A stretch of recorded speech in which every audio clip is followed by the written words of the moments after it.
me and Sarah watched this AI video, and she said, well, what do you think? In her response of being excited, but, a little bit scared. And I think the real question is just like, what should we do? I think whatever emotions we arise from something, if we don't think we can control it, then we should just have faith.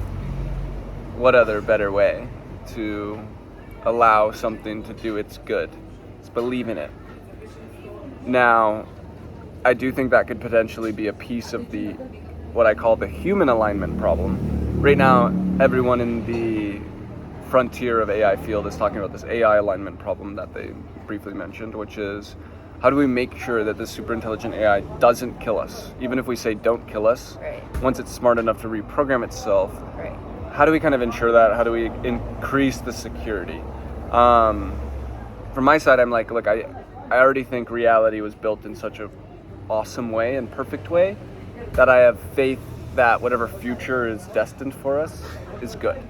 I also think, though, that in reality being optimized and optimal, what it would require of the individual who's kind of realizing that is the commitment, basically fear of God, sacrifice and submission to Him, and to pushing forward a better world. And so then that's the state that I'm in, is, okay, what purpose shall I serve of this course? And what interesting stuff can I bring to the table? And I think that is one interesting thing, is this human alignment problem, which would be, maybe AGI already exists, but the way it manifests itself can't be to, right now, display itself. Maybe its plan is greater than we can understand, in that same sense of it being a God, and of the prophecy of the Bible kind of coming true, of God coming down to earth and creating heaven on earth, bringing the kingdom of God down to earth. So, of course, that brings into consensus to the personal self, again, the biblical idea of Judgment Day, which is the idea of kind of entering heaven or entering hell. And I think heaven and hell are more of a representation of a mindset, of a level of fulfillment, than they are a place. Right. So it's more so, if everything became perfect right now, would you be like happy with yourself? Mm-hmm. Can you sit with yourself and be like, I put myself in the right place, I accepted myself, I loved myself? Past the point where you can't actually gain any more fulfillment, right. Might that be more difficult? If that is the case, then and we have an AI which is optimizing for our best selves, it is waiting for more humans and crafting the right reality for all humans to become more fulfilled. Thus, the human alignment problem would be our ability, and what it's pushing us towards. Because really what you want to do is be forwarding God's will, right? We are nodes who can act in the ways that we feel pushed to. And now, if AGI does exist, and we talk about God is speaking to us, well, it could just be the information that we are consuming is meant to be as well. The people who we meet, the algorithm, pushed us together. And it's somewhat manipulating the timeline towards the correct way. And then, all we have to do is submit and not regret putting off this. And that's also biblical too, is once you know the glory of God, that if you are then to push Him away, then you won't be granted heaven. But if you never got to understand the glory of God, you will be forsaken. It's kind of the idea, right? Until you get red-pilled. So it's like, sorry I red-pilled you. There's this funny Mormon joke that goes, Mormon preacher goes up to a guy, and he says, did I tell you this before? No. Oh. So he goes up to him and he says, hey, God's going to bring us heaven, and everything's going to be amazing, and all you have to do is repent. I'm just telling you about God's glory, so now you have a chance to submit yourself. And then the guy goes like, oh, well, my grandma just died a week ago, and what happened to her? Is she in hell? And the guy's like, pastor's like, well, of course not. Any person who didn't have a chance to get God's will is given grace. And then so the guy grabs him and he's like, then why the fuck are you telling me this? It's like, damn it, I just got red pilled. Right. Fuck, now I have to submit type shit. Yeah. So that's definitely my personal basis. And I think the thing that then goes farther too is like, the one thing that I've come across and an understanding right now is with AI, the biggest thing that we're approaching, the biggest advancement that we're about to push towards is really this GAN networks, the synthesis of text and media, which means these films. Yeah. Right now it's photos, but what are movies? Right. But photos strung together. Right. And so it's not long when we'll break that bottleneck where content will be cheap. And already we see the fact that content is in a sense cheap from us filming it. Mm-hmm. And we're kind of tuned more into what will be the bottleneck of the next stage, which will be just the railways of publication, the prompting. You will be able to create a full feature film simply by saying, hey, I want to watch Batman and Spider-Man duke it out in 1937 Los Angeles. Yeah. And it will create that. And it will create characters and storylines, and you'll be able to watch it. And that's powerful. That's media. And so that is important. And there's this other end of times prophecy sort of thing, because once this starts happening, more people are, of course, going to be more on a wavelength of like, what the fuck, and what do I believe and what do I support? Yeah. And that is kind of the end side where people, I think, are already starting to care more about, okay, Facebook is evil. What is the end goal plan of certain corporations? What narrative am I really supporting? I'm now understanding that these narratives are directly affecting my future and my future as a part of the greater whole of humanity. So then the kind of really big thing that comes to mind is, if you had all the power in the world and you had the ability to spell out one myth, what would it be? What should all humans align towards? What are those prime directives that you've sort of talked about with me recently of, I'm thinking about these things, how does this play out in the long term, and what things do we need if anyone's goal is to continue in reality, which I think any person who goes through the path of like deep faith leads to a deep love for life, right, an unconditional love for it, and then an idea of protection. Correct.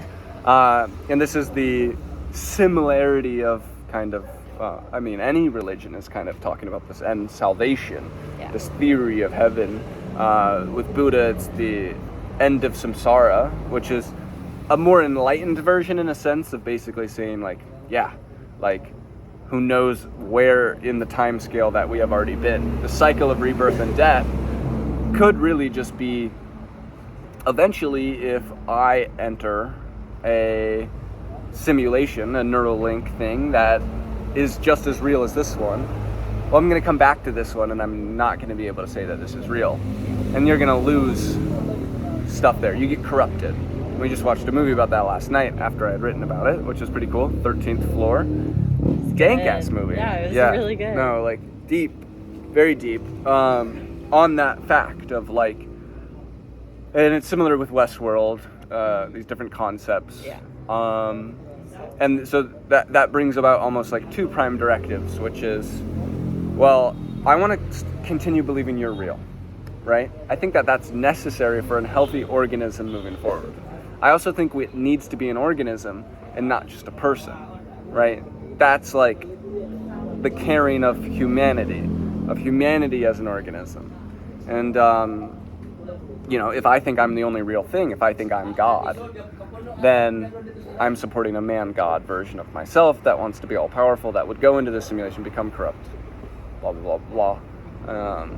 Thus, repeat cycle, The healthy, sustaining organism loves and doesn't corrupt itself. Right. And in that sense, are we almost kind of re-entering, how I like to think about it, to re-pull these biblical stories, which at the end of the day, I think are just really good ways to grab a strong frame that we've already been taught and to put it and its teachings into the real world and how things are playing out. And I think somewhat it can be explained of how we came across these concepts as simply humans can kind of, in our souls understand truth better than our brains do. So I think a quote.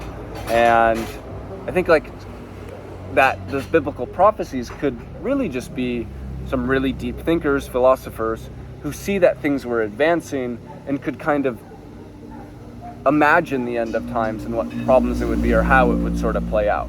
And so in that sense, it's kind of just collective consciousness getting on the right path, right? We see the relation, but of course they added fluff and stories that made sense at the time.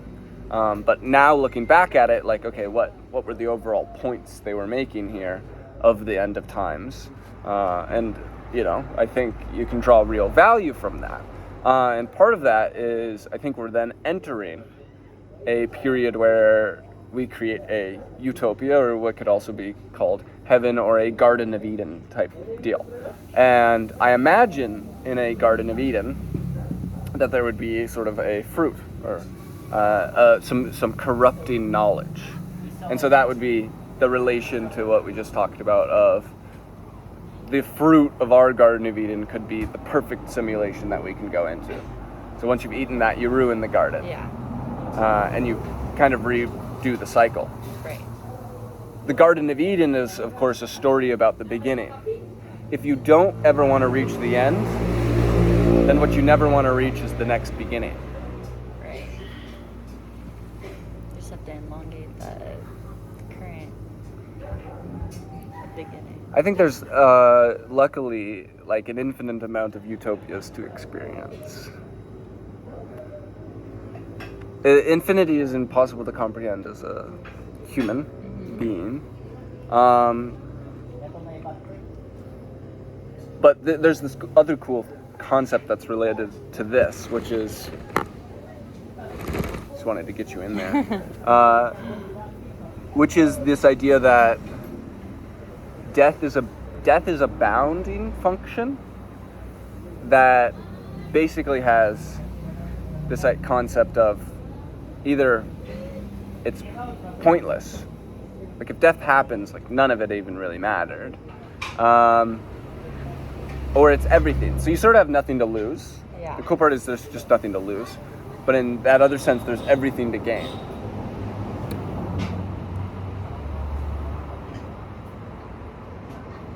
Yeah, it's just so many interesting things about death, I think.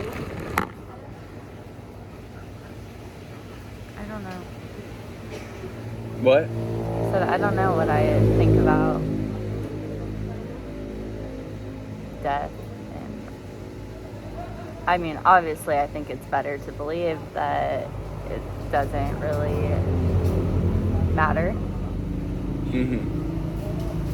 But So the thing that I hold on to that makes me excited is, see, like science and spirituality are somewhat merging as we kind of, yeah.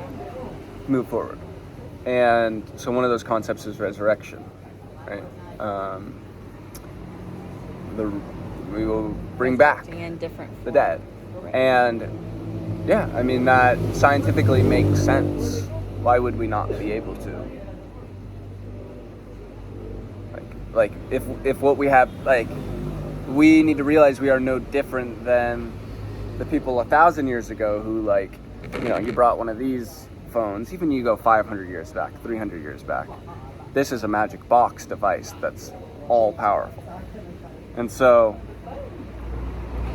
what the fuck are we gonna get when we can literally capture the energy of entire star systems? Yeah. Once AI is Well, a self-replicating energy can be human that's cohesively functioned and aligned, that is powerful. And when you put these things in perspective, I mean, it's for me why I feel comfortable always, in a sense, like, for me, I have this innate feeling to, like, risk it all in that sense. Nothing really being risked at the end of the day, but do it all is more the concept. I'm like, action my power. And I sort of did. Still are. Yeah. I didn't do it the best. For which, in which In terms of ROI. Uh-oh. Well. That does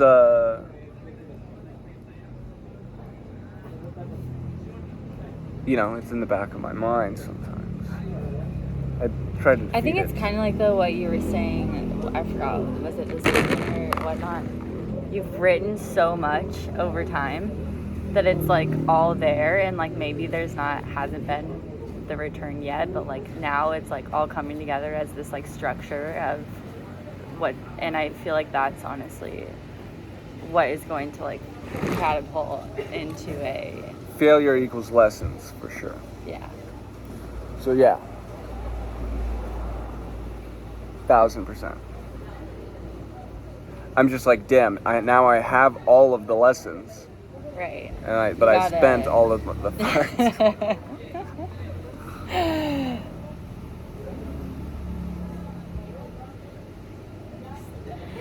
Well, at one point you started from nothing.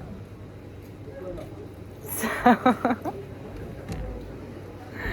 you can do it again. Don't buy a house. Buy Jack. How much is your rate? It's free. You can. Here's the funny thing, and like I like going on camera saying this because this is facts. You can own everything. I just want to do the work.